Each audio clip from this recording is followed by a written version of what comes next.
Bonjour à tous et bienvenue pour la matinale, l'émission quotidienne de CMC Markets qui débute à 10 heures. Je suis Nicolas Chéron, stratégiste pour vous servir. Nous sommes aujourd'hui le mardi 4 octobre 2016 et le titre du jour est Pas de mauvaises nouvelles, bonnes nouvelles. En l'absence de catalyseurs négatifs, les acheteurs prennent la main. Nous avons vu en fin de semaine dernière que la Deutsche Bank était sauvée à court terme, son amende allait potentiellement être abaissée aux États-Unis. Nous avons vu que le secteur bancaire avait tenu, que les indices avaient relancé sur support. Hier, je vous ai expliqué que c'était la petite séance de transition, un lundi, sans chiffre économique majeur, avec un biais toujours positif. On s'est stabilisé gentiment. Et puis ce matin, alors que le DAX a réouvert, puisque je vous rappelle qu'il était férié hier, les acheteurs ont pris la main, le CAC 40 l'a suivi, les futurs US sont dans le vert. Il y a eu des publications d'entreprises dont des bons résultats, il y a eu des fusions-acquisitions. Donc voilà, un marché assez fourni ce matin. Peu de chiffres économiques ce jour et nous allons voir donc tout cela dans le détail. Je salue tous ceux qui viennent de nous rejoindre et je salue également tous ceux qui nous regardent sur YouTube. Avant toute chose, voici un avertissement sur les risques concernant le caractère purement informatif de cette présentation et les CFD. Je vous invite à en prendre note. Vous pouvez utiliser les fonctions de chat et de questions-réponses en haut de votre écran pour pouvoir converser avec moi. Alors comme tous les matins, on va voir ensemble les actualités marché, macroéconomiques. On va voir le palmarès action, les statistiques passées et à venir, une figure graphique reconnue par la plateforme de CMC Markets et bien évidemment, je répondrai à vos questions. En termes d'actualité marché, le CAC 40 pourrait de nouveau attaquer les 4500 points. Il fait du ping-pong dans un range depuis à peu près 2 mois. La zone basse a été attaquée, mais elle a tenu à 2 reprises dans la zone des 4350-4370 la semaine dernière.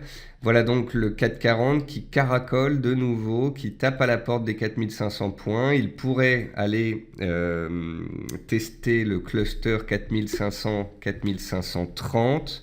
Pourquoi pas les 4560 points en extension, donc les plus hauts des 3 derniers mois. Pour l'instant, comme je le disais en titre, pas de mauvaises nouvelles, bonnes nouvelles. Le DAX retrouve son gap baissier à 10 580 points, une résistance de taille. Il l'a déjà pénétré ce matin dans les premiers échanges. C'est plutôt positif que le DAX donc soit reparti aussi vivement à la hausse depuis vendredi dernier. Il y a eu des rachats de short massifs, mais comme vous pouvez le constater, alors qu'hier, on assistait à des prises de bénéfices en Europe, dès ce matin, la hausse reprend et le DAX donc retrouve ses plus hauts de la semaine dernière. Le Brent repasse sous les 50 $ après un rallye de 10% en 4 séances, c'est légitime. Et puis l'or met clairement en danger son support de moyen terme à 1300. L'or partit de 2 choses, des marchés boursiers qui sont haussiers, donc dans l'absence de risque, de peur. Et puis d'autre part, le dollar qui profite de bons chiffres économiques dans leur ensemble. Même si les chiffres d'hier étaient un petit peu en dessous des attentes, les chiffres américains de ces dernières semaines restent de bonne facture et plaident pour une hausse de taux. D'ailleurs, dans les actualités macroéconomiques, selon les Fed Funds, la probabilité d'une hausse de taux est désormais de 61% pour le mois de décembre. Donc voilà, on est toujours ancré dans une politique monétaire de resserrement monétaire, d'une politique de la Fed. Je vais m'en sortir.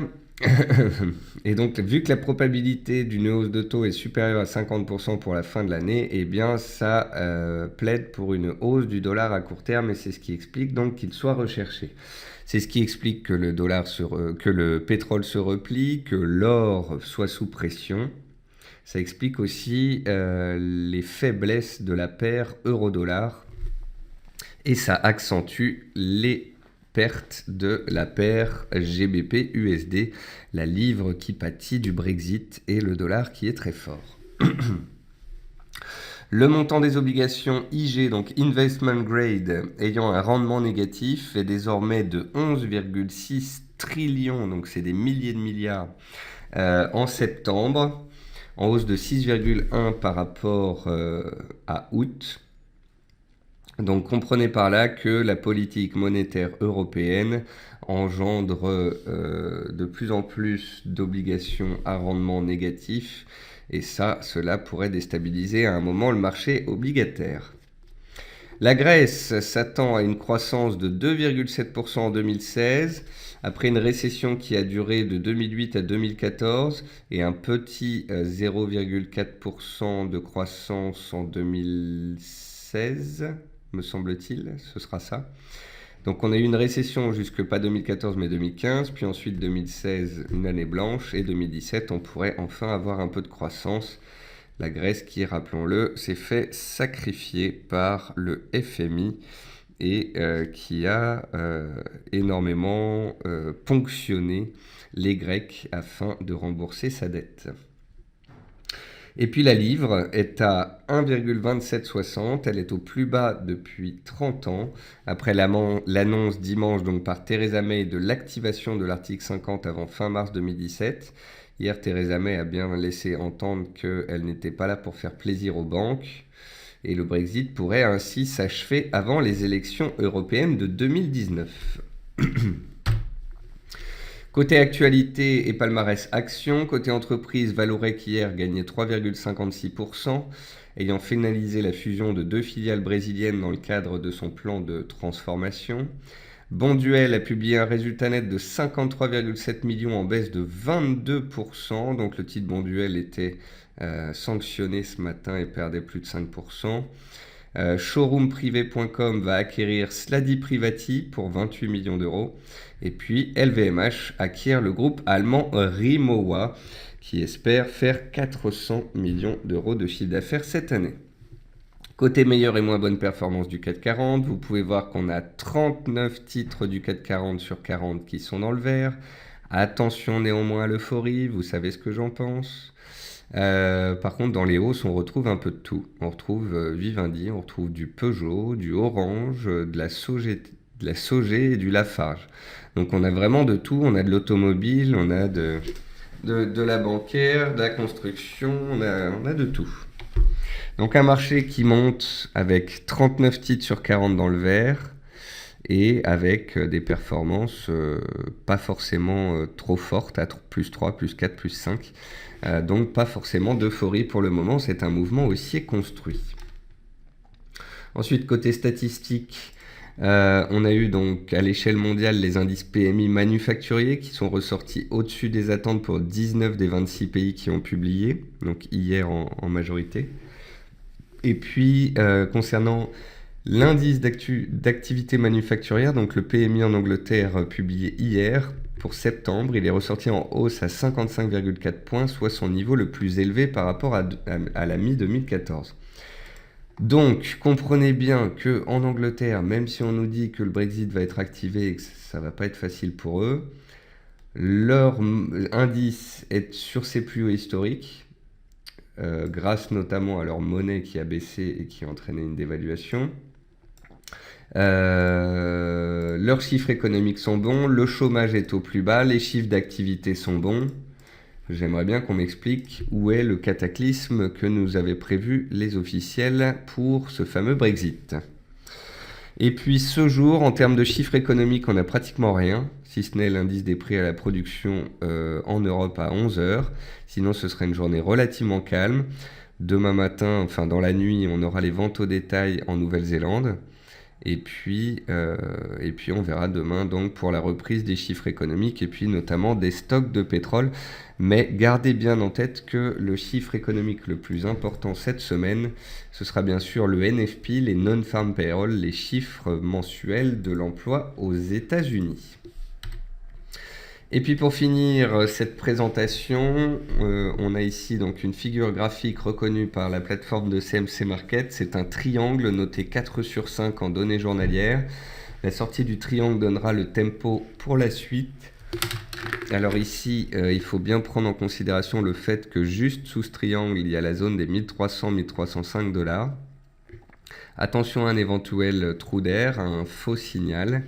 En tous les cas, une chose est certaine, si l'or venait à casser cette zone des 1300-1305 $, eh bien, les espoirs haussiers seraient douchés à court terme.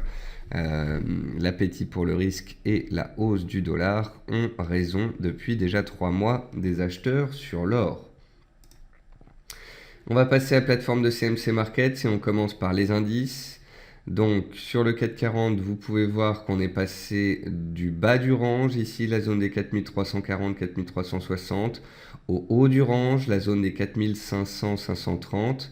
Alors il y a encore de la place, je voulais juste vous montrer cette résistance oblique qui passait par tous les plus hauts. Et cette résistance oblique, elle passe pas loin des plus hauts du jour. Donc, contrairement à la dernière fois où le CAC 40 est venu se poser à 4500 points,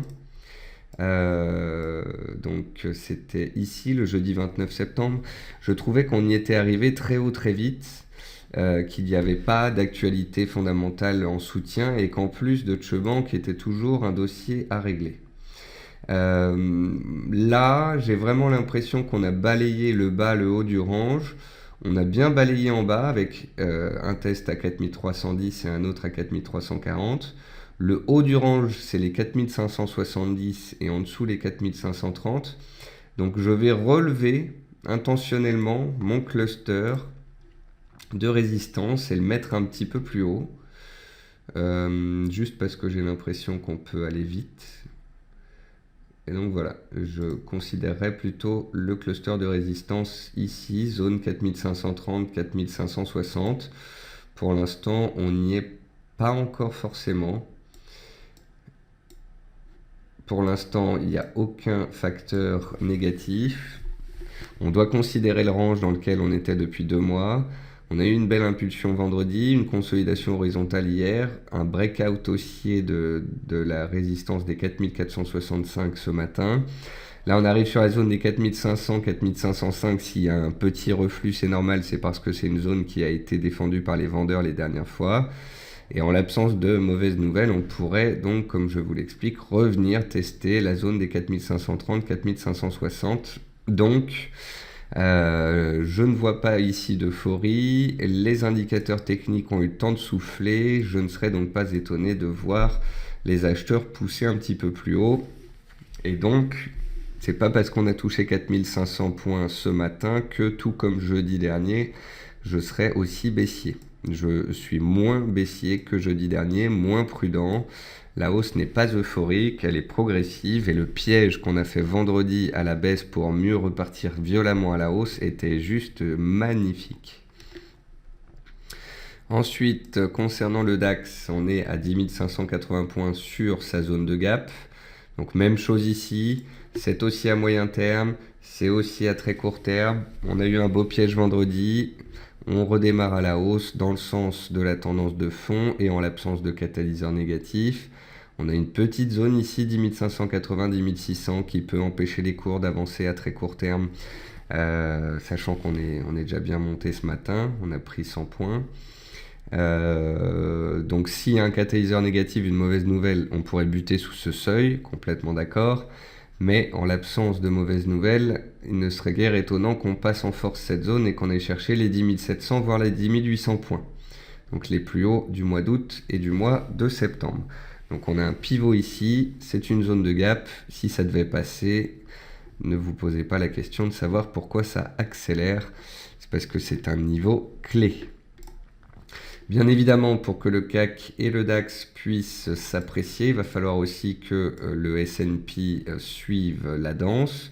Le S&P, il est dans une tendance haussière de moyen terme, il est dans un range de court terme, et il faudrait qu'il arrive à s'extraire par le haut de cette consolidation pour pouvoir retrouver ses plus hauts annuels et historiques, afin de donner l'impulsion nécessaire aux indices européens, et pour pouvoir donc continuer sa course dans le sens de sa tendance. Donc on verra si dans les heures à venir ou si vendredi avec le NFP par exemple, on a une cassure à la hausse ou à la baisse de ce range. Pour l'instant, en tous les cas, c'est haussier à moyen terme, c'est haussier sur 15 jours, haussier sur la semaine. Donc voilà, tout va bien pour l'instant aux États-Unis. et l'Europe en profite, et le tout est corroboré par une baisse de la volatilité. Or, vous le savez peut-être déjà, mais quand le VIX va, tout va. Christophe me dit, les bons résultats anglais ne devraient-ils pas faire remonter la livre? Le problème, Christophe, c'est que d'un côté, vous avez des chiffres économiques qui sont corrects, de l'autre côté, vous avez Theresa May et le Brexit qui pèsent à très court terme. Psychologiquement, ça a un énorme impact et c'est plus fort que les statistiques. Hervé me dit, on dit que les Américains ne souhaitent pas que l'or remonte, ce qui irait à l'encontre de leurs intérêts monétaires. On constate qu'ils stagnent depuis de nombreuses semaines. Qu'en pensez-vous? Je pense pas, Hervé, qu'il faille chercher midi à 14h, c'est-à-dire chercher des théories selon lesquelles tel ou tel pays aurait l'avantage que l'or baisse ou l'or monte.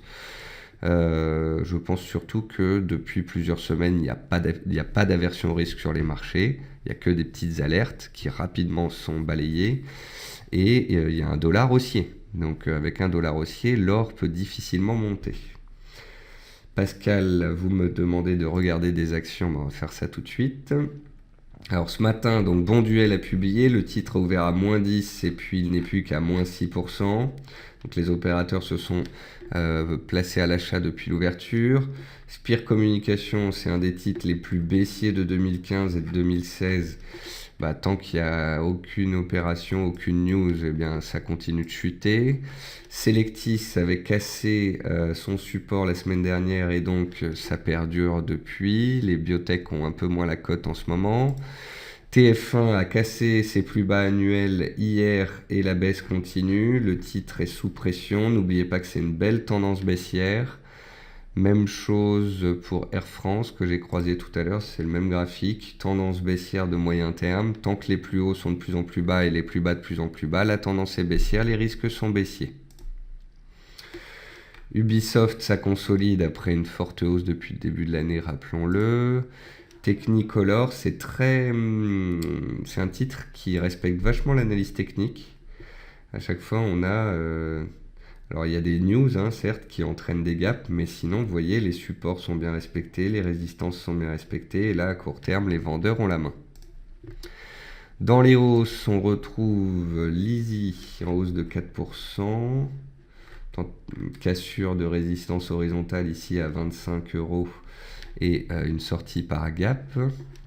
AB Science s'accroche tant bien que mal à son support ici à 11,60 qui correspond à une zone de gap de début avril et qui correspond ici à un plus bas du mois de juin. Eramet, suite au lancement de ses obligations convertibles, donc des opérations capitalistiques pour renforcer son capital, tout simplement le titre est resté soutenu. Et on inscrit un nouveau plus haut annuel aujourd'hui. Areva, les spéculations reprennent sur la zone des 6 €, c'est les plus bas du mois de septembre.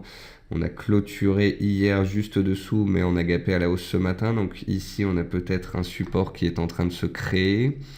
Peugeot est pile poil sous une résistance oblique majeure. Si le CAC arrive à accélérer à la hausse, eh bien, il y a de grandes chances que Peugeot sorte par le haut. Et inversement, vous pouvez lire sur Peugeot une analyse ici qui s'appelle l'éclaircie du Ratel pour Peugeot. Renault, on retrouve aussi dans le top. Forestia, voilà, de l'automobile, quelques titres spéculatifs. Et puis des titres recherchés ces dernières séances ou semaines comme Areva et Eramet qui sortent leur épingle du jeu. On va maintenant... Ah oui, alors attendez, on voulait regarder... Alors, on va regarder ensemble 3 titres, puisque j'ai des questions sur ces titres-là. Le premier titre qu'on va regarder, c'est Total. Donc, Pascal Laine me dit, que pensez-vous de Total qui semble remonter malgré ses problèmes de rentabilité? Je pense que Total, comme tous les titres du secteur énergétique, a des problèmes de rentabilité quand le pétrole descend à 50 $, quand il vient de 50 à 100 $. Faut pas oublier que Total gagne de l'argent, que c'est un beau groupe, que c'est un des leaders du secteur. Donc voilà, le problème de rentabilité et la baisse des cours du pétrole, on le voit, ça fait 1 an que la société est dans une tendance baissière. On est 20% plus bas que l'année dernière. Donc les problèmes sont déjà dans les cours, si je puis dire.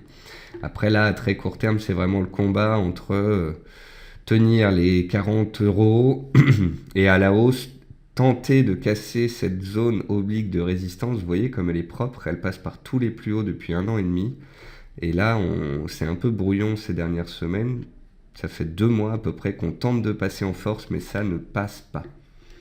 Donc ça, il faut faire attention car Total, elle aide aussi le CAC puisqu'elle a une forte pondération dans le CAC. Ensuite, on va regarder SoLocal.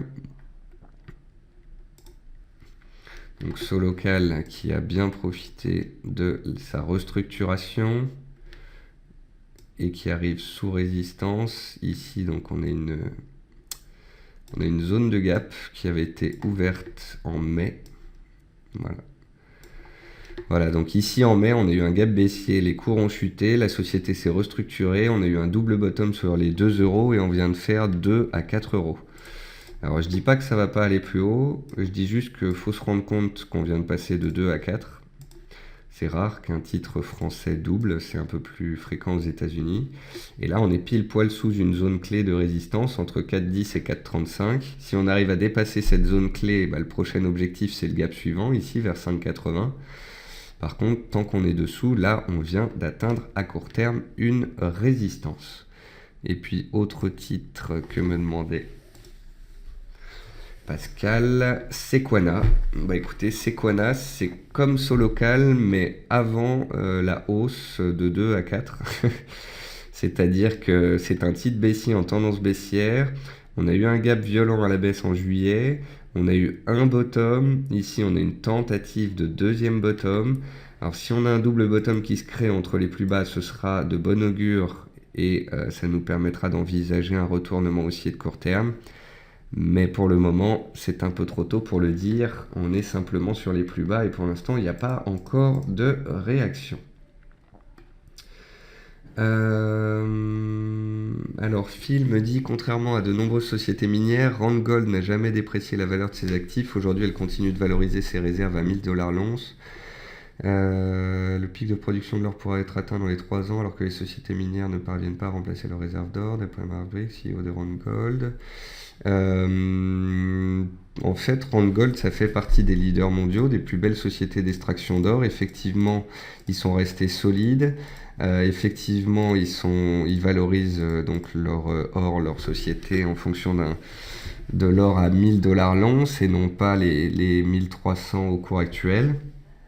Mais attention car l'or au premier semestre est monté de 30%. Les fonds spécialisés dans les sociétés minières, les indices de sociétés minières ont pris 100% à la hausse. Et je pense qu'il faut savoir faire preuve d'un petit peu d'objectivité. Il y a beaucoup de titres qui ont explosé à la hausse sur les minières. Or, si les minières ont gagné 100% pendant que l'or gagnait 30%, que se passerait-il si l'or perdait 15%? Voilà, je vous pose la question. Pour moi, les acheteurs d'or, le problème, c'est qu'ils sont tout le temps haussiers sur l'or. Que l'or soit baissier ou haussier, ils sont haussiers, ils sont acheteurs. Ça peut que monter. Preuve en est, entre 2011 et 2015, l'or est passé de 1900 $ à 1100 $. Moins 50% pratiquement. Donc il y a un moment où il faut être factuel. L'or, le voici. L'or est dans une tendance haussière de moyen terme depuis le début de l'année. Mais sur les 4 dernières années, on a quand même une tendance baissière qui a toujours un impact sur les cours. Regardez ici l'oblique qu'on peut tracer sur l'or qui passe par les plus hauts de tous des dernières années, depuis 2011. Donc si l'or venait à casser son oblique, à sortir par le haut de ce petit triangle, à casser son oblique pluriannuel, moi je veux bien vous parler d'une belle histoire, avec un potentiel haussier, un décalage vers 1500 $, etc. Si et seulement si, on casse les 1350 dans un premier temps et on cherche les plus hauts annuels dans un second temps. Mais la deuxième histoire possible, c'est qu'on a une tendance baissière de fond depuis 4 ans, On a eu un sursaut aussi en ce début d'année parce qu'il y avait des faiblesses sur le dollar américain. Et imaginons que les indices partent à la hausse et que le dollar parte à la hausse aussi à cause d'une hausse de taux en fin d'année. Bah, si l'or casse son canal haussier de moyen terme et casse les 1300 $, on peut très bien revoir l'or à 1200 voire 1150 $. Voilà. Donc, on est à la croisée des chemins. Je ne vais pas jouer à pile ou face pour savoir si ce support va tenir ou pas. C'est une zone clé. J'espère qu'on aura la réponse cette semaine avec le NFP, les Non-Farm Payroll, publiés vendredi. Et on verra à ce moment-là ce que cela donne. Alors Brigitte me demande si on a le temps de regarder LVMH. Bien sûr, on a le temps de regarder LVMH. De toute façon, sur les matières premières, c'est très attentiste. Donc LVMH, gap baissier vendredi, ça a payé toute la journée pour finir à l'équilibre. Hier à l'équilibre et aujourd'hui on part à la hausse. Généralement, quand un groupe fait l'acquisition d'un autre groupe, c'est pas forcément haussier, ça fait pas forcément monter les prix. Ici, c'est plutôt une bonne chose que le titre LVMH monte. Alors, on est ici dans une configuration, dans une sorte de drapeau. On doit pouvoir tracer ici, donc voilà, une sorte de canal baissier, de consolidation. Donc, vous pouvez voir qu'on a ici un mouvement haussier, un gap haussier qui permet un changement de rythme.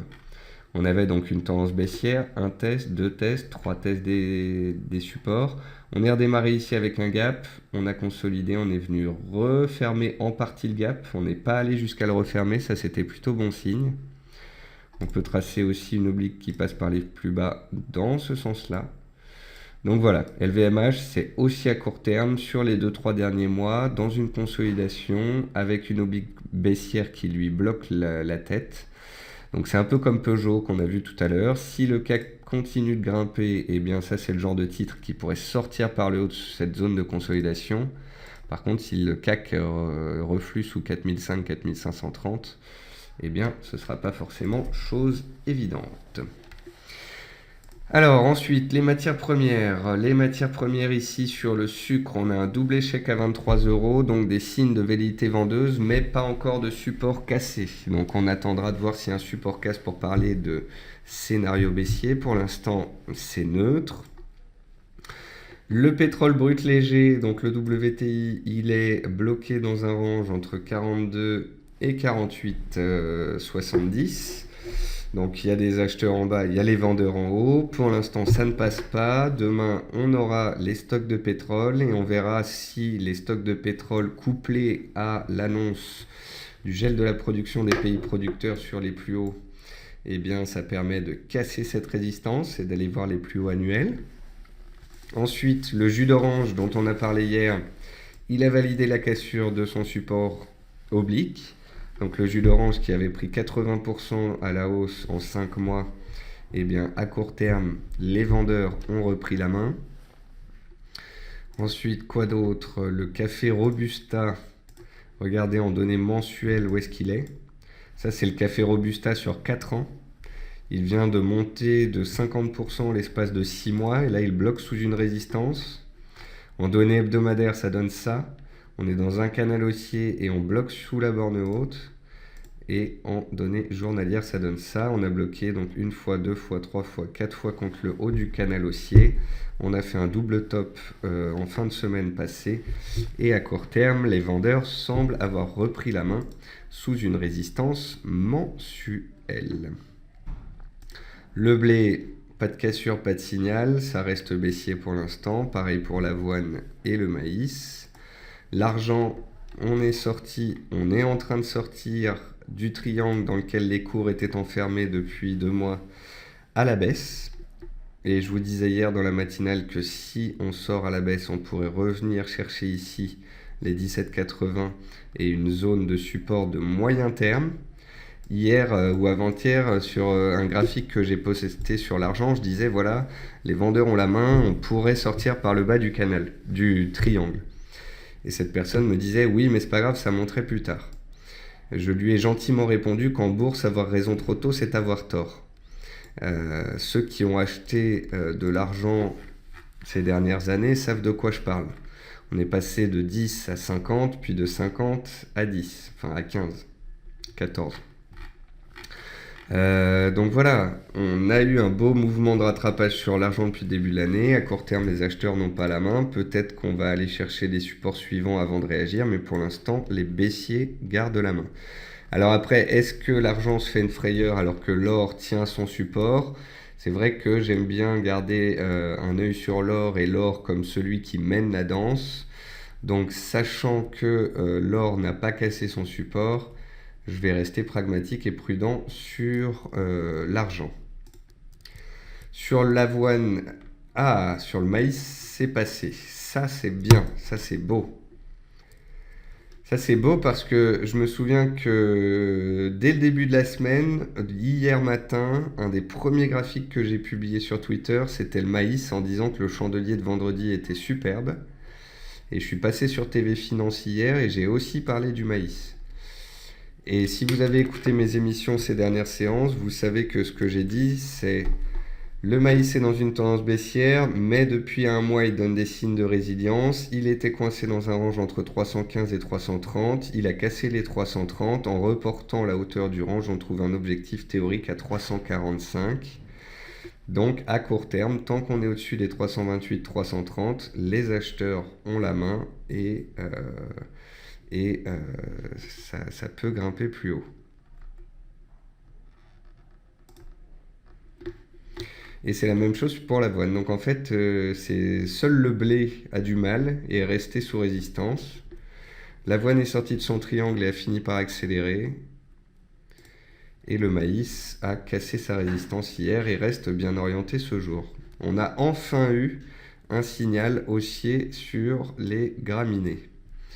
Alors que ça fait 15 jours que j'en parle et que les graphiques ne changeaient pas du tout.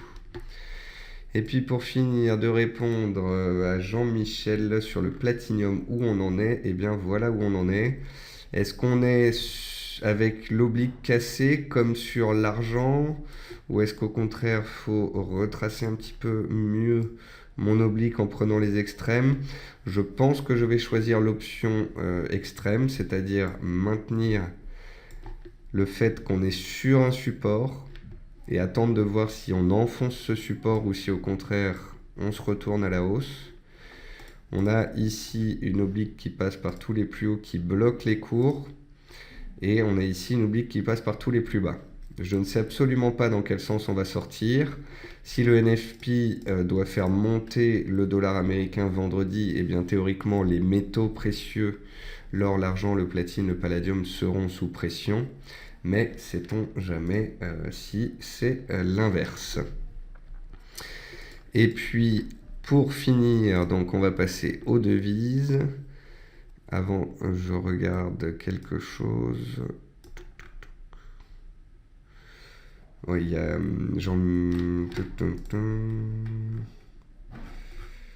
Alors Pascal me dit quid du pétrole sans direction. Bah, vous avez répondu à votre question à l'intérieur de votre question. Le pétrole est haussier à court terme, il est haussier à moyen terme, mais il est sous une résistance clé et il est dans une tendance de fond de long terme. Donc, il a donné des prémices de signaux haussiers en cassant les 47 $ grâce à l'accord sur le gel de la production. Il est maintenant sous une résistance clé. Demain, on a les stocks. Vendredi, on a le NFP. Donc, personnellement, j'attends de voir si cette hausse est durable et si on casse de la résistance majeure. Pour l'instant, c'est un effet d'annonce. Voyons si c'est suivi de signaux. Ah oui, il y avait Frédéric aussi qui avait une question sur le riz. Le riz, où est-ce qu'il est? Il est ici. Donc le riz, bah, il est beau le riz. Il s'est apprécié donc du support de moyen terme à la zone de résistance. Il a été un peu haut, un peu vite en besogne hier. En fait, il a cassé un niveau horizontal à 9,80-85. Vu que c'était plus haut des 15 dernières séances, bah, ça a engendré une accélération. Alors ça veut dire qu'à court terme, il peut peut-être se stabiliser. Un point négatif, c'est qu'il est allé jusqu'à sa résistance, donc il a presque atteint son objectif théorique et il y a de nouveau échoué. Donc, tant qu'on est au-dessus d'une oblique de tendance ici, On peut très bien se stabiliser puis tenter de réattaquer par la suite la résistance. Et si on la passe, ce serait une belle sortie à suivre. Ça, gardez-le à l'esprit, hein, que le jour où on sort, si on devait sortir par le haut de cette zone de consolidation, je m'attends à un rallye comme sur le jus d'orange, hein, comme ici sur le riz, mais encore en plus violent. Donc si on revient sur les 9,80 et qu'on casse les 9,80, qu'on casse l'oblique de soutien, eh bien on risquerait de revenir sur les plus bas annuels. Tant qu'on est au-dessus de l'oblique de soutien, pour l'instant, le riz est bien orienté et les acheteurs gardent la main. Et puis pour finir, on parle des devises. Et concernant les devises, je n'ai pas grand-chose à vous dire, si ce n'est que sur l'euro-dollar, on se fait des frayeurs. On est sur la borne basse d'un triangle. On peut considérer aussi un range avec les 11,2 comme support clé. Donc voilà, pour l'instant, je suis attentiste. C'est une sorte de triangle, ça tient bon. Vendredi, on a le NFP. Quand on regarde le dollar index, donc il est sorti de son range des dernières séances et il est remonté sur les plus hauts des dernières semaines. Est-ce qu'il va réussir à casser ses plus hauts des dernières semaines ou est-ce qu'au contraire, il va rester dans le même range? Je ne sais pas. Ce que je peux vous dire, c'est que le dollar arrive sous résistance et les paires en dollars arrivent donc sur des supports de très court terme. Et on verra en fin de semaine le sens de ce décalage. Voilà, je n'ai plus qu'à vous souhaiter à tous une très bonne séance, un bon appétit, un bon trading. Merci à tous pour vos questions. Vous êtes de plus en plus nombreux et vos questions aussi. Donc merci bien. Et puis je vous retrouve donc à 15h45 cet après-midi pour le quart d'heure US. À tout à l'heure.